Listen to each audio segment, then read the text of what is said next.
Bonjour à tous et à toutes, je suis très heureux de vous retrouver pour cette nouvelle édition de Sport Palabre sur Stade Afrique. Aujourd'hui, nous allons aborder un thème qui fait souvent, trop souvent, la une de l'actualité sportive. Cette actualité, vous ne la trouverez pas dans la rubrique des résultats, mais dans celle des faits divers. Nous allons parler des scandales sexuels qui affolent de plus en plus les premières pages des journaux People.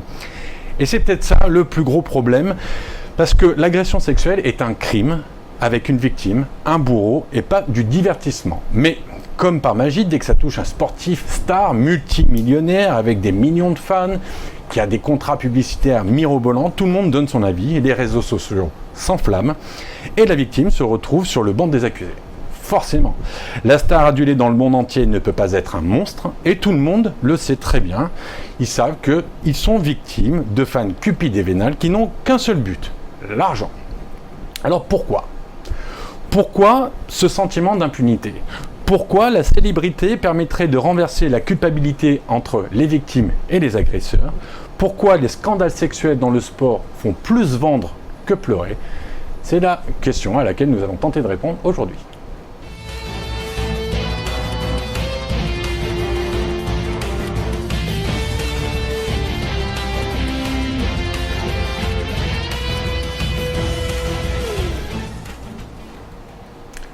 Pour parler de ce sujet important, j'ai le plaisir d'accueillir pour la première fois sur notre plateau Karine Delahaye. Bonjour Karine. Bonjour. Vous êtes la porte-parole de l'association Femmes Solidaires. Et j'ai aussi le plaisir d'accueillir pour la seconde fois Alexia Bacquel. Bonjour Alexia. Bonjour. Alexia, vous êtes sexothérapeute, la fondatrice du cabinet de curiosité féminine. Et vous venez d'écrire un livre que je vous conseille vivement, qui est totalement à l'opposé du sujet qu'on va aborder aujourd'hui, puisque ce sont Les Dessous du plaisir, le petit traité de la sexualité féminine aux éditions Idéo. Avant de démarrer, d'aborder le problème des scandales sexuels dans le sport, une question pour vous, Karine. D'abord, qu'est-ce qu'on considère comme étant une agression sexuelle ? Alors, une agression sexuelle d'un point de vue juridique, c'est une atteinte au corps à caractère sexuel. D'accord. C'est-à-dire tout ce qui concerne les attouchements. Okay. Mais le problème, c'est que là, vous avez utilisé le terme d'agression sexuelle, mais en fait, la majorité des scandales dont vous avez parlé, ce ne sont pas des agressions sexuelles, ce sont des viols. Le viol, lui, c'est tout acte de pénétration qui a été commis sous contrainte, sous menace ou surprise. Donc, ce n'est pas du tout la même qualification. Et le problème qu'on a en France, c'est que les deux qualifications sont différentes d'un point de vue juridique, mais vous comprenez bien aussi d'un point de vue des actes, ouais. Et que bien souvent, les viols sont déqualifiés en agression sexuelle. C'est-à-dire qu'il y a une banalisation des viols, on parle d'agression sexuelle alors qu'on est vraiment dans un viol, c'est-à-dire dans un acte de pénétration commis sous atteinte. Et quand je le dis comme ça, déjà, c'est beaucoup plus fort. Mais comment on arrive à prouver ça si on n'est pas entre les deux parties, au-delà d'un aspect médical où on peut avoir des preuves de pénétration, de blessures éventuelles et autres, comment, parce que et vous avez raison de le préciser, mais agression sexuelle, viol, comme vous dites souvent, c'est déclassifié. Et c'est là souvent que les agresseurs s'en sortent plus ou moins, parce que c'est pas la même peine entre un viol et une agression sexuelle, on est d'accord ? Non, c'est pas la même peine. Non. Il y en a un qui est jugé en cour d'assises, ouais. Et qui est un crime, le viol. D'accord. Il y en a un qui est jugé en correctionnel, qui est un délit. Donc quand tout à l'heure je disais que l'agression sexuelle est un crime, c'est faux. C'est faux, c'est un délit. Sur un plan législatif, voilà. Mais faux. Les agressions dont vous avez parlé sont des viols, donc sont des crimes. Enfin, la majorité de ce qui a été dénoncé souvent, ce ne sont pas des agressions sexuelles, ce ne sont pas des attouchements, ce sont des viols, ce sont des actes de pénétration qui ont été commis sous contrainte. Donc c'est intéressant déjà de remettre bien les choses dans leur contexte. Absolument. Ce qui ne veut pas dire qu'une victime d'agression sexuelle va être plus traumatisée qu'une victime de viol. On va en reparler. Vous voyez, je ne veux pas dire qu'un viol est plus grave qu'une agression sexuelle. Elle est plus grave d'un point de vue juridique, oui. Et vous pouvez avoir des victimes qui ont été victimes d'agressions sexuelles et qui, parce qu'elles ont mal été prises en charge, parce qu'elles n'ont pas réussi à le dire, vont être plus ou autant traumatisées que de victimes de viol. Je n'ai pas de jugement sur la gravité des faits d'un point de vue psychologique, des atteintes au corps, voilà. C'est juste la qualification qui est importante. Mais ce qui est important, c'est que notamment dans le monde des journalistes et notamment dans le monde des médias, ce qui est souvent un viol est déqualifié en agression sexuelle. Voilà. Alexia, d'abord cette précision était importante parce que là d'un seul coup on comprend un petit peu mieux sur le plan juridique comment on peut jouer sur les mots parfois dans la défense de certains accusés. Quoi qu'il en soit, que ce soit agression sexuelle ou viol, on parle de la même chose. C'est une atteinte À l'intégrité physique et psychique de la personne, bien sûr. Et ça peut véritablement, à partir du moment, alors que ce soit là, on parle dans le contexte sexuel, ça n'est pas que physique, ça a forcément une répercussion psychologique, ça touche son intimité plus propre, c'est ça, la plus intérieure, quoi. Bien sûr, et comme on vient de le dire, ça touche l'intégrité physique et psychologique et psychique, pardon. Et donc c'est souvent des longs combats pour les victimes, pour pouvoir se reconstruire derrière. Et évidemment, c'est d'un point de vue à la fois corporel et psychique qu'il faut faire un travail finalement. Et qu'est-ce qui est plus difficile à réparer, c'est le psychique ? Ça dépend de la vulnérabilité de chaque personne, ça dépend de la singularité de la personne et de son histoire. Quelqu'un qui va avoir subi des agressions ou des viols à répétition dans son histoire va peut-être avoir plus de difficultés, quel que soit ce qu'il va falloir réparer. Mais en tout cas, pour chaque personne, il y a une grande difficulté de toute façon. Et c'est une blessure. Ce sont des blessures profondes, évidemment. Et voilà, du coup. Alors, avant de regarder le premier sujet d'Azine Yaoui, et on va revenir sur l'agression, le viol sexuel, enfin, au niveau du sport, on met du temps on peut se guérir de ça ? Alors, on peut effectivement vivre après une vie très heureuse quand on est accompagné avec des professionnels qui sont compétents, donc qui sont vraiment à même formés. De pouvoir apporter les outils. Ouais. Mais ça ne veut pas dire qu'on oublie, ça veut pas dire il reste une cicatrice. Il y a toujours des cicatrices, bien sûr, et c'est autour de ces événements-là qu'on se reconstruit après.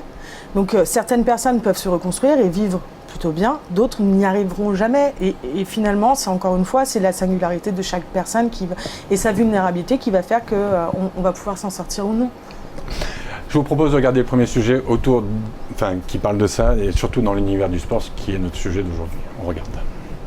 Les sportifs de haut niveau sont très courtisés par les fans. Parfois piégés, ils sont fréquemment impliqués dans des scandales sexuels. L'affaire Neymar n'est pas un cas isolé puisqu'en novembre 2017, le Brésilien Robinho est condamné à 9 ans de prison pour sa participation au viol collectif d'une femme albanaise en janvier 2013. Mais l'ancien joueur du Real Madrid joue actuellement dans le championnat turc grâce à l'effet suspensif de son appel. Les Français Loïc Rémy et Bafétimbi Gomis, le Brésilien Brandao ou encore le Néerlandais Robin van Persie qui a passé 2 semaines en prison ont tous été accusés puis innocentés ou relaxés. Le football n'est pas le seul sport touché puisque le basketteur Kobe Bryant et le boxeur Mike Tyson se sont déjà retrouvés au cœur d'affaires d'ordre sexuel. En septembre 2018, l'équipe d'Allemagne d'équitation était empêtrée dans un fiasco à base d'alcoolisation et de violences sexuelles. Un cavalier avait été exclu 18 mois par la fédération. À chaque accusation, l'histoire semble se répéter. Après une soirée, la présumée victime prétend avoir été abusée alors que le sportif se défend en assurant qu'elle était consentante. L'entourage peut-il avoir un rôle sur l'agissement des sportifs ? En effet, un agent de joueur suisse avait passé un accord avec la femme de son client. Il s'engage à ce qu'il n'y ait jamais de scandale sexuel dans les journaux si elle fermait les yeux par moment. Avec une telle liberté et une facilité à obtenir ce qu'ils veulent en faisant très peu d'efforts, voire aucun, les sportifs pourraient ne pas être habitués à voir une personne les refuser. De ce fait, ils pourraient voir un non comme un défi et tenteraient donc d'obtenir ce qu'ils veulent. Mais une question se pose. L'univers du sport de haut niveau facilite-t-il cette pratique d'agression ou de prétendue agression ? Karine, on vient de le voir, là, véritablement, on a fait un focus dans le monde du sport avec des gens très très connus, des stars mondiales qui gagnent des fortunes et tout. Est-ce que c'est ce problème de comportement inadéquat sexuel auprès des supporters, auprès des gens des entourages, on le trouve plus dans le sport qu'ailleurs ? J'ai pas de chiffres, mais je ne pense pas. Cette question des viols et des agressions sexuelles, elle se trouve là où il y a des notions de pouvoir, des notions d'argent. Donc elle se trouve dans le monde de la politique, elle se trouve dans le monde du cinéma aujourd'hui, elle se trouve dans le monde du sport. C'est pas parce que c'est le sport, c'est parce que le sport est aujourd'hui impacté par l'argent.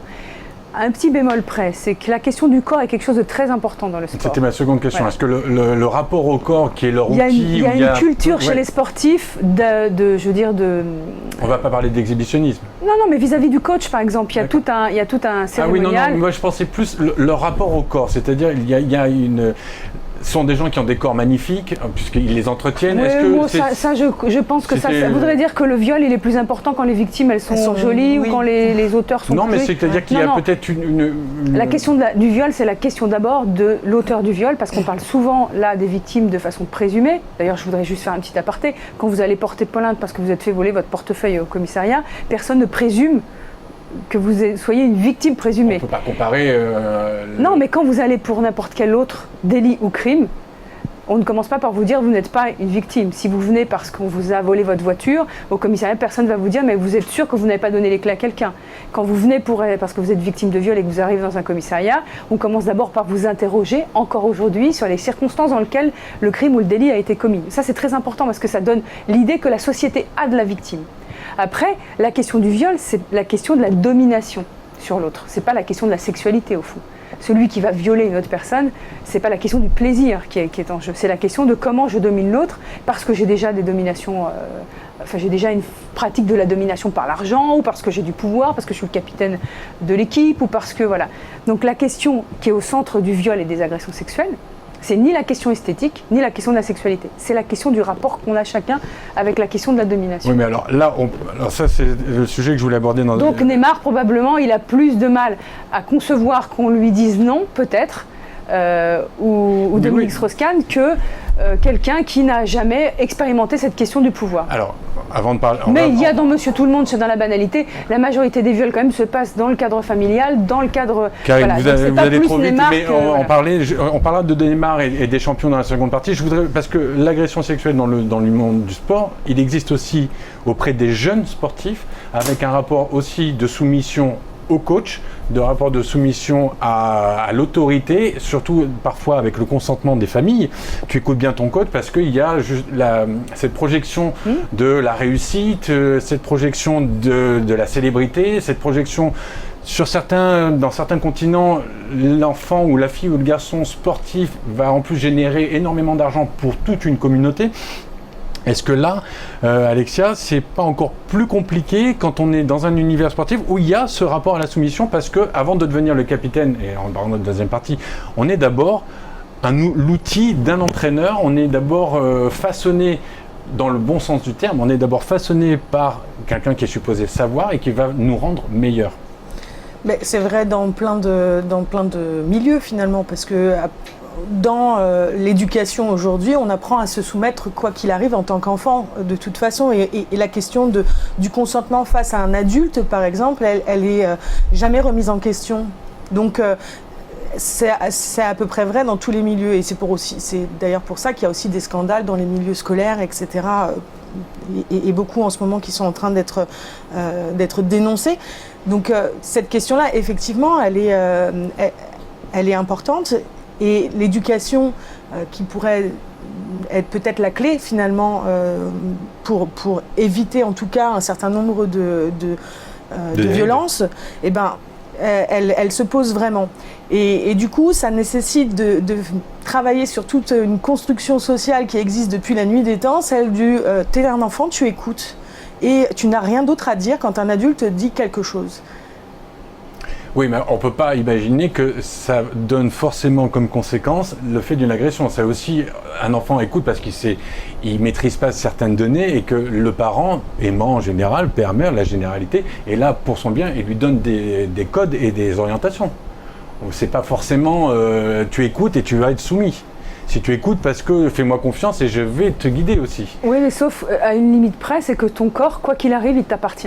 Voilà. Et ça, ce message... Oui, c'est quand on bascule là-dessus qui fait que... Le message, il est que même quand tu as 3 ans, même quand tu as 6 mois, même quand tu viens de naître, quand tu es au monde, ton corps, il t'appartient. C'est-à-dire que n'importe quelle personne qui t'oblige à faire quelque chose que tu ne veux pas faire avec ton corps, tu es en droit de lui dire non. Oui, mais alors regardez, Karine, le sport, quand même, c'est un rapport à la souffrance différent. Dans le sens où la souffrance fait partie de l'entraînement, et que si on n'atteint pas la douleur, c'est qu'on ne s'est pas bien entraîné. Donc on ne va pas progresser. Ça c'est du sport, c'est le sport à papa. Au jour d'aujourd'hui, par exemple, sur la question des femmes sportives, On a pendant C'est quoi le sport à papa? C'est le sport tel qu'on le voyait avant, c'est-à-dire les femmes aujourd'hui, heureusement qu'elles ne s'entraînent pas comme s'entraînaient les gymnastes dans les années 70. Aujourd'hui, on s'est rendu compte par exemple que cette question de la souffrance, de comment on se muscle quand on est une femme, si vous le faites comme le font les hommes, vous avez, excusez-moi, c'est pas très glamour, des fuites urinaires, vous avez des problèmes de périnée, vous n'arriverez pas à coucher par voie basse. Enfin voilà, tout ce rapport à la souffrance du corps, c'est tel qu'on concevait le sport il y a au siècle dernier. Aujourd'hui, il y a des sociologues du sport, il y a des kinés, il y a des ostéos, il y a des tas de gens qui réfléchissent au sport, non pas en termes de souffrance, mais en termes d'épanouissement. D'efficacité. Et je pense que du coup, les sportifs étant plus épanouis, je pense que leurs performances durent plus longtemps dans le temps et peut-être sont quand même sont des athlètes beaucoup plus accomplis. Et du coup, ils ont un autre rapport à leur propre corps. Parce que c'est ça que je voulais dire. Le rapport au coach, il est qu'à partir du moment où on devient sportif de haut niveau, on a donné son corps à une fédération, on a donné son corps à un métier, on a donné son corps à une carrière. Et à partir du moment où on a donné son corps, à partir du moment où ces grands sportifs ont assuré leurs jambes, donc ont assuré des parties de leur corps, est-ce que leur corps leur appartient ? Et donc à partir du moment où votre corps ne vous appartient pas, quelle pensée et quelle volonté vous avez par rapport à votre propre corps? C'est une autre façon dont il faut appréhender le sport. Et on n'a pas beaucoup parlé, vous avez parlé beaucoup des sportifs, mais l'arrivée massive aujourd'hui de la Coupe du Monde de foot de filles, des sportives de haut niveau. Non mais quand je dis sportif, j'englobe tout le monde. Je oui, fais pas de distinction dans les victimes hommes-femmes. Hein. Oui, mais quand on va commencer à voir le sportif comme une potentielle sportive aussi, les codes vont changer. Vous avez dit tout à l'heure quelque chose qui est aussi très important à revoir. Vous avez dit les violences sont des faits divers. Les violences sexuelles ne sont pas des faits divers, ce sont des faits de société. Ils arrivent au bout d'un processus qui est très long, qui passe par la banalisation des violences faites aux enfants, telle qu'elle est... C'était dans le traitement de la presse que je disais que c'était des faits divers. Mais ce sont pour la majorité des gens des faits divers. Mais ce ne sont pas des faits divers en réalité, ce sont des faits de société. On l'a très bien vu dans les années 80 et 90 avec le racisme. Pour qu'on puisse parler de racisme dans le sport, il a fallu qu'on déconstruise comment le racisme était arrivé. Comment on était arrivé à ce que des stades sifflent des personnes noires. Il a fallu qu'on comprenne le processus. Aujourd'hui, plus personne ne dirait qu'il est bien de siffler. Voilà. Mais même si ça arrive encore ça arrive, mais personne ne le fait de façon... toute personne qui le fait sait qu'il est en train de dépasser les limites de ce qui est acceptable socialement. Pour les violences sexuelles, on n'en est pas encore là. Et ça c'est une vraie question. Alexia, pour revenir sur ce qu'on disait tout à l'heure concernant l'environnement sportif, donc on l'a bien compris, il n'y a pas... Effectivement, comme vous disiez Karine, on ne donne pas son corps et on ne fait pas allégeance en offrant gratuitement sa destinée au travers de son corps vis-à-vis d'un coach. Mais quand on se retrouve et qu'on est, vous parliez de financement, mais quand on est un jeune homme ou une jeune fille d'une condition très compliquée, où on n'a pas de moyens, où effectivement on est poussé par la famille parce qu'on va pouvoir être une manne financière, ça arrive souvent dans la jeunesse africaine malheureusement, puisqu'on est sur d'Afrique, donc parlons-en. Est-ce que la pression supplémentaire par l'entourage, par la société en tant que telle, par la famille, le village et autres, est-ce que c'est pas aussi une des causes d'acceptation, malheureusement, pour certains jeunes hommes, une certaine jeunesse qui se dit il vaut mieux à la limite que je souffre en silence dans mon coin plutôt que j'essaie de crier haut et fort ma douleur, quitte à être pointé du doigt par les autres. Eh ben, oui, je pense qu'il y a quand même cette notion de précarité qui va influencer, mais encore faut-il que la personne en elle-même puisse se rendre compte qu'elle est en train de subir quelque chose et qu'elle ne soit pas juste là parce que ça fait partie des choses et qu'on ne se pose pas forcément la question. Parce que cette question-là, elle peut se poser à partir du moment où on a une éducation sur le sujet. Et aujourd'hui, l'éducation, on sait déjà qu'en Occident, elle n'est pas hyper présente. En tout cas, en France aujourd'hui, dans l'état actuel des choses, elle est encore très complexe, très compliquée en tout cas. Et j'imagine qu'il n'y a pas de programme à proprement parler sur ces sujets-là, ou en tout cas peu de programmes en Afrique. Et du coup, les personnes ne sont pas forcément aptes à se poser cette question de est-ce que je subis quelque chose ou est-ce que ça fait partie des choses ? Vous comprenez, Karine, que ça peut être compliqué pour certains jeunes hommes, jeunes femmes, dans des univers patriarcals, traditionnels, culturels, religieux, de pouvoir dire non. Parce qu'en fait, moi, je m'inscris en faux contre le relativisme culturel. Je pense que l'affaire Weinstein, elle nous a montré que vous soyez aux États-Unis ou que vous soyez comme les Panthères du Gabon, cette équipe dont les jeunes filles ont été victimes d'attouchements, et peut-être certaines je dis peut-être parce qu'on a parlé surtout d'attouchements, mais visiblement dans les témoignages il y a aussi des viols. Je pense que l'affaire Weinstein, elle a montré qu'il n'y a pas de relativisme culturel. Que vous soyez au Gabon, que vous soyez au Cameroun, que vous soyez en Asie ou que vous soyez à Los Angeles, c'est la même façon de procéder. Et quand on a dit ce qui était absolument abject, quand on a dit à Alyssa Milano, à Emma Watson, à d'autres gens qui ont dénoncé de grandes actrices, enfin vous avez vu l'argent qu'elles ont ? C'est pas possible qu'elles ont accepté parce qu'elles ont de l'argent. Mais je pense que le processus de domination, il est le même. Que vous soyez multimilliardaire, mais qu'on vous dit que vous allez avoir l'Oscar, donc taisez-vous. Si vous ouvrez votre bouche, vous n'aurez pas l'Oscar. Que la jeune fille qui ramène l'argent pour toute la famille, et dont on lui dit « Ah ouais, tu vas condamner tes frères, alors que tes frères, ils pourraient aller maintenant faire une grande université à la capitale, et à cause de toi, parce que tu l'ouvres », c'est exactement le même procédé. Donc il n'y a pas... Moi, je m'inscris en faux sur cette question. Il n'y a pas plus de poids en Afrique qu'il y en a en France. On l'a bien vu avec l'affaire DSK. Enfin, ce qui aujourd'hui existe sur les victimes, elle est aussi forte en France, aux États-Unis, qu'elle est... voilà. Enfin, il faut prendre l'affaire Larry Nassar quand même, l'affaire de ces gymnastes de la fédération états-unienne de gymnastique. Ouais. 160 témoignages. Ouais. Enfin, il est plus que condamné. Oui, 160 témoignages. C'est-à-dire qu'on pourrait considérer, bah oui, mais en Amérique, quand même, la liberté de parole, elle est plus importante peut-être que dans un pays... Alors, sans parler de pays, c'est donc un problème relatif au sport. Non, c'est un problème relatif aux questions de pouvoir patriarcal, et quand l'argent en plus vient s'en mêler, ça verrouille encore beaucoup plus les verrous de la parole. Mais je voudrais dire un truc sur les enfants. Vous avez raison que dans toutes les sociétés, par contre, la question de la tolérance des agressions sexuelles sur enfants, elle est très importante. Elle est très importante aussi en France, au nom d'un principe qui peut être louable, mais qui est aussi très problématique, c'est qu'en France, on laisse un maximum les enfants avec leurs parents. Même quand leurs parents sont déviants, même quand leurs parents sont maltraitants, il y a un système en France qui fait que tant qu'il y a un petit lien qui existe avec les parents, il faut le garder. Et ce qui fait qu'on maintient des enfants dans des situations de maltraitance et de maltraitance sexuelle, parce qu'il faut que les enfants soient gardés avec leurs parents. Voilà. Et donc il y a derrière tout ce système, il y a une omerta, et il y a que, en fait, au fond, ce qu'il dit, c'est que mieux vaut un adulte maltraitant qu'un enfant qui est tout seul ou qui est voilà. Donc c'est toutes ces questions qu'il faut poser et qui déclenchent. Après, le sport... On va arrêter la première partie, parce qu'on pourrait dire encore plein de choses, on va en dire en seconde partie, mais on va arrêter la première partie sur le fait que vous étiez d'accord avec moi, en tout cas sur le dernier thème. On se retrouve juste après ça.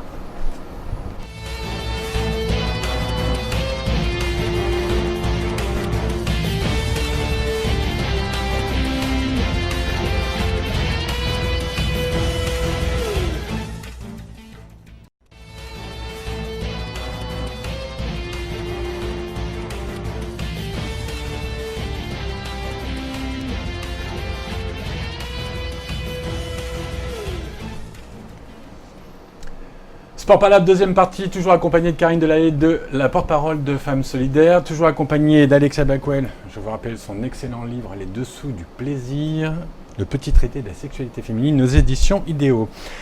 Alexia, Karine, on a terminé la première partie avec une certaine clarification du comportement à avoir face à ce qui est l'agression ou le viol, ou l'agression sexuelle ou le viol, qu'il n'y a pas de différence, quoi. La victime, c'est une victime, quel que soit le milieu, l'environnement. Mais, Karine, on se rend compte quand même, là, moi en enquêtant, j'ai regardé que la plupart du temps, quand des personnes supposées victimes, ou véritablement victimes, se retrouvent confrontées à du puissant, il est presque plus difficile pour elles d'aller combattre que de rester dans son coin et d'accepter la situation, tellement face à eux, ils ont des gens qui ont les moyens, qui ont des brigades d'avocats, qui ont une exposition médiatique qui fait qu'il y a un effet boomerang sur la victime qui se retrouve parfois au banc des accusés, traité de tous les noms, à qui on applique 1000 mots. Comment il faut être très très fort, en plus d'avoir souffert dans sa chair, il faut retrouver encore une autre énergie, d'autres ressources pour pouvoir combattre. Comment on peut faire ça ? Moi, la Session Femmes Solidaires accueille des femmes victimes de violences. On a des permanences un peu partout, 190 points d'écoute en France et d'accueil.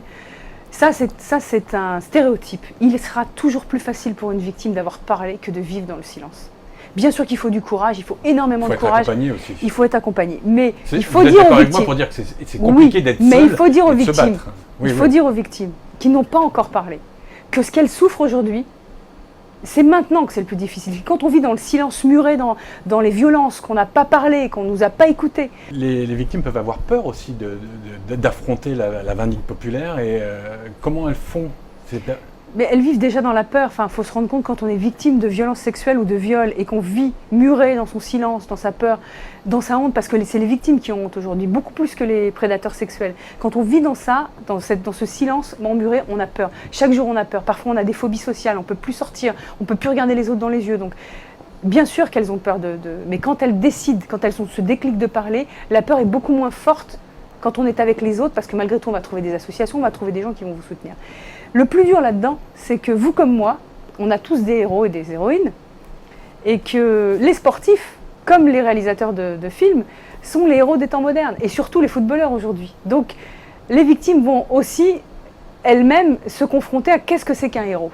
C'est-à-dire que dénoncer quelqu'un qui a fait ce genre de choses, et quand le héros, il est aimé par tout le monde, même moi, quand je regarde la télévision et que j'apprends que Roman Polanski a fait ce qu'il a fait, ou que je suis une grande fan de Woody Allen, et que je me dis, est-ce que je vais regarder encore un Woody Allen comme je regardais un Woody Allen il y a 10-15 ans? Mais moi, je me dis, oh non, pas lui, parce que pour moi, c'est mon héros. Et à aucun moment, vous vous dites peut-être que c'est pas vrai? Parce que moi, j'accueille des victimes de violences sexuelles. Et sincèrement, ce qu'on met en, il peut toujours y en avoir. Il faut toujours quelqu'un. Vous êtes d'accord et pour entendre. Mais je sais la mobilisation qu'il faut pour aller dire ça. Certaines personnes sont victimes aussi. Le thème de l'émission, c'est les sportifs victimes ou bourreaux. Il y a certains sportifs qui sont victimes de personnes qui ont menti, qui ont fait croire que... Oui, mais pour tous les délits et les crimes dans notre société, c'est comme ça. Le seul pour lequel on marque un arrêt, c'est les victimes de violences sexuelles et de viols.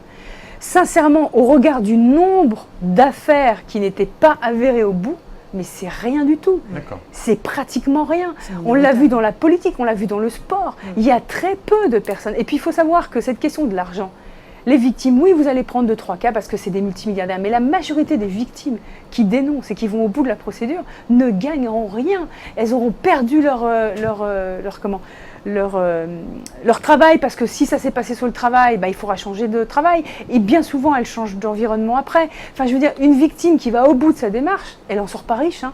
Sans compter que souvent elles sont aussi très seules dans l'environnement familial, parce que c'est difficile très souvent pour la famille d'accepter ce qui s'est passé aussi. Pourquoi? Alors ça aussi, c'est une question que je voulais vous poser. Pourquoi tout ça, c'est quoi? C'est le qu'en dira-t-on? C'est d'un seul coup, on a une vie privée qui est exposée au plus grand nombre, on a honte pour la personne, mais pourquoi il n'y a pas plus de soutien, de bienveillance, de compassion, d'accompagnement? Pourquoi on n'arrive pas à comprendre et à admettre que la victime, c'est bien la personne qui a été agressée? Bon, il y en a, heureusement, comme votre association, qui comprennent et qui sont là pour ces gens-là, mais souvent, on se dit, ouais, mais non, c'est ce qu'on disait, c'est de la promo, la famille est derrière, l'entourage. Alors, les médias, les réseaux sociaux ont enflammé et maintenant n'importe qui peut donner son avis. Mais pourquoi on n'arrive pas à pointer du doigt clairement l'agresseur, la victime, aller et être bienveillant auprès de la victime? Déjà oui, effectivement, il y a cette remise en question à chaque fois de tout un aspect social, c'est-à-dire qu'il y a déjà la vie de chacun qui est un peu en pâture, et puis cette présomption d'innocence, finalement, elle est toujours remise en question. Donc on se dit, oui, mais en fait, qu'est-ce qui s'est passé pour que tu en arrives là? C'est vraiment des choses... Peut-être finalement que c'est trop compliqué pour beaucoup d'imaginer que son propre enfant, par exemple, puisse être victime, ou en tout cas quelqu'un de sa propre famille. Mais au-delà de ça, c'est aussi toute la culture du viol qui existe encore aujourd'hui. C'est quoi la culture du viol? La culture du viol, c'est le fait de véhiculer encore aujourd'hui certaines idées reçues sur les victimes, notamment. Et par exemple, considérer que les hommes ont plus de désir que les femmes, ça fait partie de la culture du viol. De dire à un enfant, un garçon qui va soulever les jupes d'une fille, oui, bon, c'est pas grave, c'est des enfants, c'est rien. C'est un rigolo, c'est le rigolo de la classe. C'est rigolo, voilà. Alors ça aussi, ça participe. Mais c'est toute une éducation, c'est toute une éducation... Mais le fait que quand une femme dise non, on est toujours en doute de savoir si elle dit non. Moi, je leur dis souvent aux lycéens, quand on fait de l'éducation, je leur dis, quand je dis je n'ai pas envie de manger des spaghettis à la bolognaise, vous me croyez? Vous n'allez pas me dire si, il faut finir l'assiette. Par contre, si je vous dis, j'ai pas envie de faire l'amour avec vous, il y a quand même une part de vous qui va se dire, elle dit non, mais est-ce que derrière, elle dit pas un peu oui pour voir, en disant non, ce que ça pourrait faire? Voilà. La question du oui et du non chez les femmes. Ça vient de vous, ça? Ça, c'est culturel. Enfin, c'est tout ce que disait Alexia. Alexia sur le fait qu'il faut qu'on déconstruise tout un tas de... Voilà. Et donc, ce n'est pas des faits divers, c'est des faits de société parce qu'il y a des raisons objectives au fait qu'on en arrive là. Mais alors, revenons dans le cadre du sport. Est-ce que, justement, pour ces sportifs adulés à qui on autorise tout, pour qui tout est permis, on leur demande juste d'être brillants sur un carré de pelouse ou sur un terrain de tennis ou peu importe, est-ce que pour eux, ça ne devient pas presque un challenge, la personne qui leur dit non? Ce n'est pas une excuse, bien évidemment. Hein. On ne dit pas qu'il ne faut pas leur dire non, parce que justement, ça les excite encore plus. Mais est-ce que ce n'est pas un peu faute de leur entourage qui leur cède à tous les caprices? On voit le cas Neymar, là, en ce moment, on est en train de parler de son transfert ou pas sur Paris, parce qu'ils sont en train de se rendre compte qu'ils lui ont un peu laissé faire trop de choses. Est-ce que ce n'est pas l'entourage qui est le premier fautif? Tous ceux qui vont faire naître cette star et qui vont l'amener à ce qu'il est en train de devenir et ce qu'il représente. Je voudrais quand même, on ait une pensée pour le nombre de sportifs de haut niveau qui sont des gars corrects et qui ne violeront jamais personne. Hein. On est bien d'accord. Parce qu'il y en a quand même une grande majorité qui sont dans leur sport, qui veulent faire leur sport et qui ne s'intéressent pas trop à ces questions de pouvoir et d'argent. Mais aujourd'hui, c'est de ce thème-là qu'on aborde. Non, mais je veux dire quand même, parce qu'on voit beaucoup Neymar, mais voilà, et puis il y a aussi beaucoup de sportifs de haut niveau qui sont des gars très très bien et qui sont les premiers à vouloir s'engager contre les violences faites aux femmes. Et j'aime bien le rappeler aussi parce que quand on voit ce que sont capables de faire certains, on oublie aussi qu'il y en a tout un tas qui travaillent. Je pense que ces sportifs-là, ils vivent dans un monde qui irréel. Oui, et qui a ses propres codes, mais qui ne sont pas les codes de la vie sociale avec les autres. Et moi, je voudrais dire que... Ça veut dire qu'à partir du moment où ils sortent de leur monde et qu'ils intègrent... Mais ils sont extraits enfants, enfin pour la plupart d'entre eux, ils sont extraits. C'est-à-dire que quand ils intègrent une personne de notre monde dans le leur, il faut que la personne de notre monde applique ses codes à eux. C'est ça que vous êtes en train de me dire. C'est-à-dire que pour eux, pour leur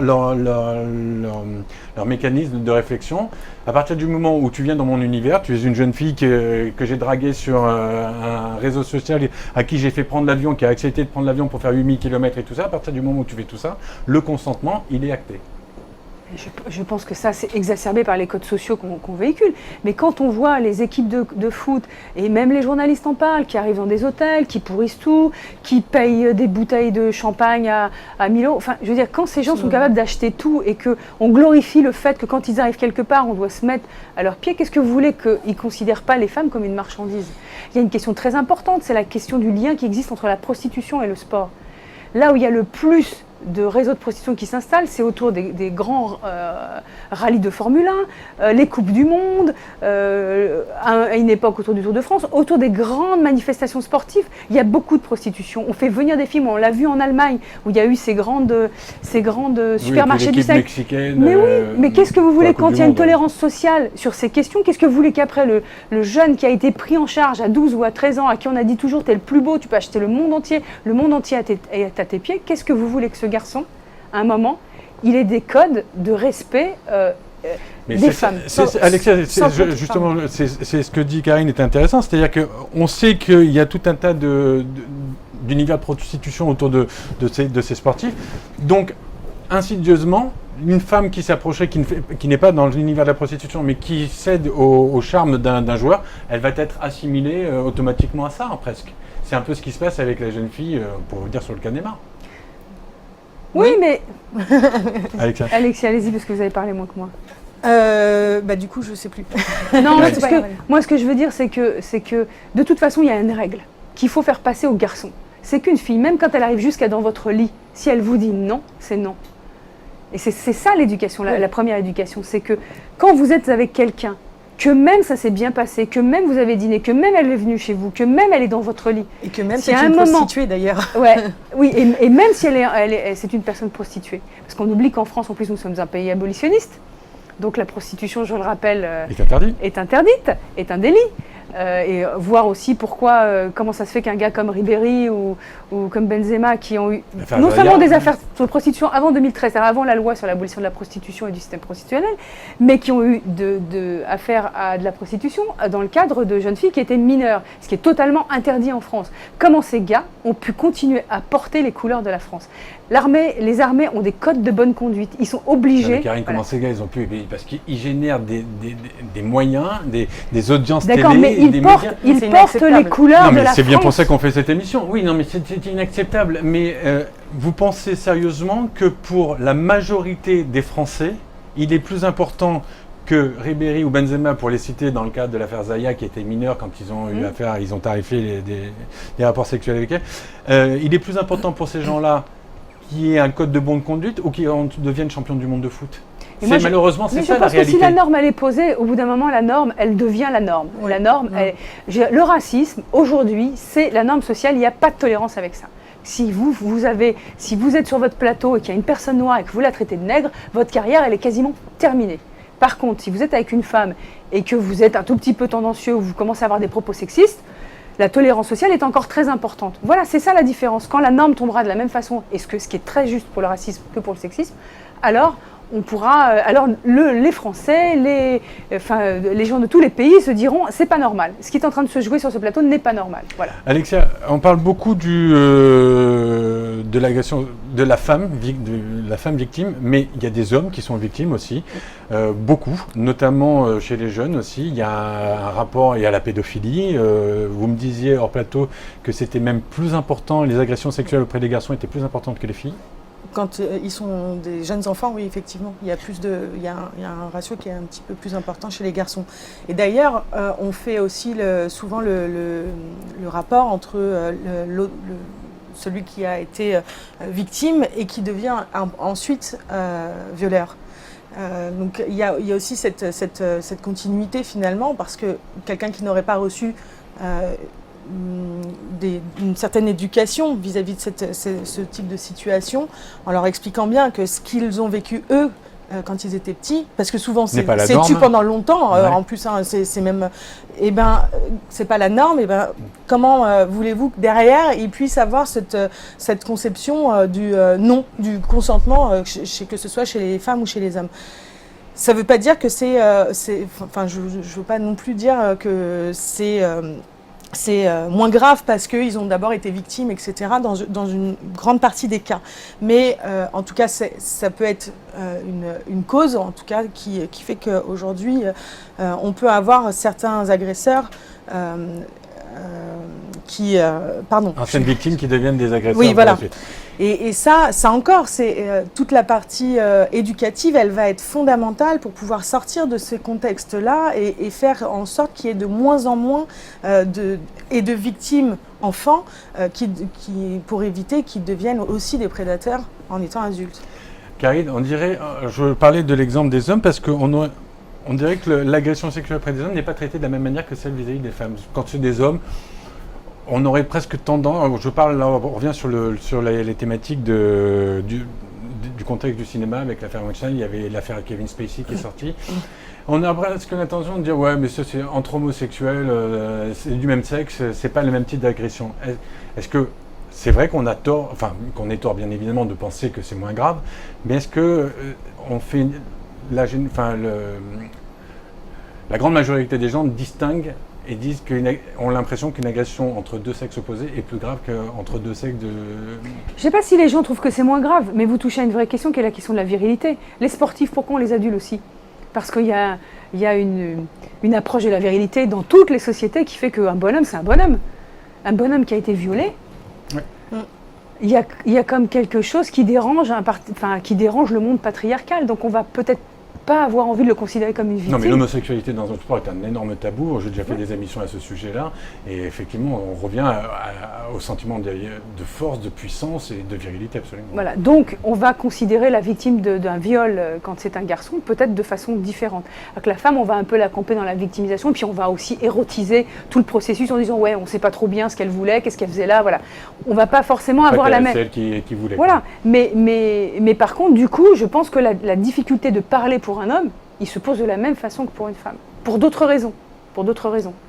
Mais c'est vrai que c'est compliqué. Ceux qui parlent savent qu'à un moment ou un autre, il y aura une blague, ça deviendra une blague récurrente. Enfin voilà, on n'a pas aussi beaucoup de compassion pour les garçons à qui c'est arrivé. Ça va vite devenir, voilà. Enfin c'est quand même. On se moque presque. Mais bien sûr. Ouais. Malheureusement, ça passe très vite et on va bientôt arriver au terme de l'émission. Deux, trois petites choses. Est-ce qu'il y a des différences dans le monde de comportement? Est-ce qu'il y a des cultures qui sont différentes? Tout à l'heure, vous disiez que tout le monde était logé à la même enseigne. Mais est-ce qu'il y a dans certaines cultures asiatiques, africaines, sud-américaines, où c'est un problème, il y a des prédateurs partout, il y a des victimes partout? Comment on peut faire des distinctions ou c'est la même chose? C'est un mal un peu universel? Je pense que, oui, moi je suis une grande universaliste. J'ai étudié la question des violences faites aux femmes dans tous les pays. Il faut savoir que les violences faites aux femmes, elles sont en hausse quand vous êtes dans une situation de guerre, quand vous êtes dans une situation de précarité, d'accord. C'est sûr que si vous êtes dans un moment de guerre, le viol va être utilisé comme arme de guerre, on va essayer d'asservir des populations, de les génocider, le viol va faire partie voilà. Mais le viol, si vous le trouvez, à Soweto, qui est un des endroits les plus dangereux, il y a un viol toutes les 3 minutes, et à Paris, il y a un viol, je crois, tous les 10 ou 12 minutes. Vous voyez, le ratio, il n'est pas énorme entre une ville qui est sécurisée et une ville et un township qui est... Voilà. Donc moi, je pense que la question du viol et des agressions sexuelles n'est pas une question culturelle, c'est une question patriarcale, et le patriarcat, il existe dans tous les pays. Et maintenant, c'est un fait de société. Voilà. Maintenant, il y a des configurations qui font qu'on va plus ou moins en parler. Et quand on dit aujourd'hui, est-ce qu'il y en a plus? Non, il n'y en a pas plus. C'est juste qu'après l'affaire Weinstein, les gens parlent peut-être un tout... Plus après l'affaire DSK, qui a quand même déclenché pas mal de choses, plus que l'affaire Weinstein. Non, ça a pas commencé rappelez-vous le début de l'affaire DSK quand même. Hein. Qu'est-ce qu'on a entendu sur Nafissatou Diallo, hein? On en parlera dans une autre émission. Voilà. Mais je veux dire, l'affaire Weinstein, ça a été quand même quelque chose, un phénomène planétaire, parce que l'affaire DSK s'est déroulée dans un moment où les réseaux sociaux n'étaient pas aussi bien organisés qu'ils le sont aujourd'hui. Mais quand même, je pense que cette question de la parole, c'est elle qui nous donne un focus sur la question du viol, mais ça existe dans toutes les cultures. Et toutes les femmes que vous verrez de tous les pays, elles auront la même difficulté à expliquer que dans le cadre de la famille ou dans le cadre de leur réseau social, il y a eu un viol ou des agressions sexuelles. Alexia, on va terminer avec vous. La solution, c'est quoi? C'est l'éducation? Bien sûr. L'éducation dès le plus jeune âge, et ça passe aussi par le cadre familial dans lequel il va être important d'imposer en fait cette notion de consentement déjà entre les membres même d'une famille. C'est par ce biais-là qu'on apprend l'intégrité de son corps et donc le respect de son corps. Donc oui, l'éducation, et de continuer tout au long des études des enfants, de faire ces 3 séances par niveau qui sont censées se dérouler en France. Seulement, on a laissé cette possibilité, c'est le directeur et les directrices des collèges, des lycées qui vont faire le choix ou non de faire ces interventions. Et donc, la problématique, elle continue de se poser aujourd'hui parce que du coup, il y a des endroits où il n'y a absolument aucune éducation et malheureusement, on peut peut-être en ressentir très vite. D'ailleurs, parce qu'il y a une étude qui est sortie, alors je sais pas, je connais pas les chiffres, mais visiblement, l'éducation permettrait vraiment d'avoir moins de violences sexuelles derrière et de viols. Donc, il y a vraiment un lien très fort entre cette éducation et les violences qu'on pourrait détecter. Il faut parler du consentement. Moi, on a formé 11 000 lycéens l'année dernière, mon association. Il faut parler du consentement. On en parlera. Je vous promets, Karine, que je vous inviterai quand on en reparlera. Je vous rappelle l'excellent livre d'Alexia Blackwell, aux éditions Idéo, Les Dessous du plaisir. Karine, Femmes Solidaires, on peut vous joindre comment? Comment ça se passe? Un site internet? Notre siège national est à Paris, 190 associations. Vous faites femmes.solidaire.org. Ouais. Femmes-solidaire.org. Vous tapez Femmes Solidaires sur internet et vous aurez notre site internet avec toutes nos... Et surtout, n'hésitez pas, libérez la parole et soyez accompagnés. Bon, j'espère qu'on a pu faire le tour. C'est un vaste sujet. Il y a tellement de choses à dire. On a en tout cas essayé. Je vous promets qu'on aura d'autres émissions sur ce sujet-là parce que malheureusement, c'est des faits de société qui sont pas encore en passe de disparaître. Je vous dis à la semaine prochaine ou peut-être à la saison prochaine. Je ne sais pas. En tout cas, on arrive au terme de cette année. N'hésitez pas à aller sur notre chaîne YouTube. Abonnez-vous. Vous avez tous les replays de toutes les émissions. À très vite. Merci.